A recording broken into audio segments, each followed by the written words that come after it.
Hi friends, from Lala வீட்டு சமையல். இந்த ஒயிட் சாஸ் பாஸ்தாவை குழந்தைங்க ரொம்ப விரும்பி சாப்பிட்ட ஒரு டிஷ். ரொம்பவே சூப்பராக இருக்கும். வாங்க எப்படி செய்யுதுன்னு பார்க்கலாம். ஒரு வெசிலில் தண்ணி ஆட் பண்ணிட்டு பாயில் ஆனவொன்னே ஒரு கப் பாஸ்தாவை ஆட் பண்ணிக்கோங்க.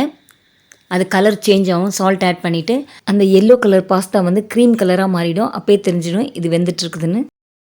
பாருங்கள், 80% வெந்துடணும். பாருங்கள், கட் பண்ணி காமிக்கிறேன். இப்போ நம்ம அதை ஃபில்டர் பண்ணிடலாம். ஃபில்டர் பண்ணிவிட்டு இப்போ நார்மல் வாட்டர் ஆட் பண்ணுங்கள். கொஞ்சம் கூலாக இருக்கட்டும். இப்போ ஒரு பேனில் 3 டேபிள் ஸ்பூன் ஆயில் ஆட் பண்ணிட்டு 250 கிராம்ஸ் சின்ன சின்னதாக கட் பண்ணி வச்சுக்கிறேன் சிக்கனை ஆட் பண்ணிவிட்டு 1 tablespoon pepper, 1 tablespoon chilli flakes, 1 tablespoon ginger garlic paste add பண்ணிவிட்டு 3 மினிட்ஸில் நல்லா வெந்துருங்க. இப்போ கேப்சிகம் ஆட் பண்ணிக்கோங்க. நல்லா மிக்ஸ் பண்ணிவிட்டு லிட் போட்டு மூடிடுங்க. ஒரு 5 மினிட்ஸ் குக் ஆகிடும்.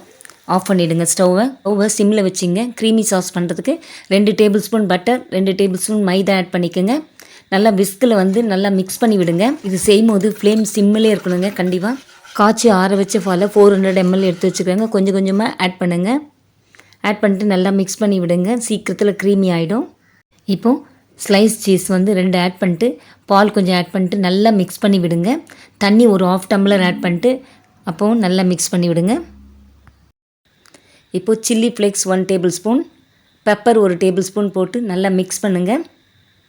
நம்ம பாயில் பண்ண பாஸ்தாவை ஆட் பண்ணிக்கோங்க. ஆட் பண்ணிவிட்டு நல்லா மிக்ஸ் பண்ணி விடுங்க.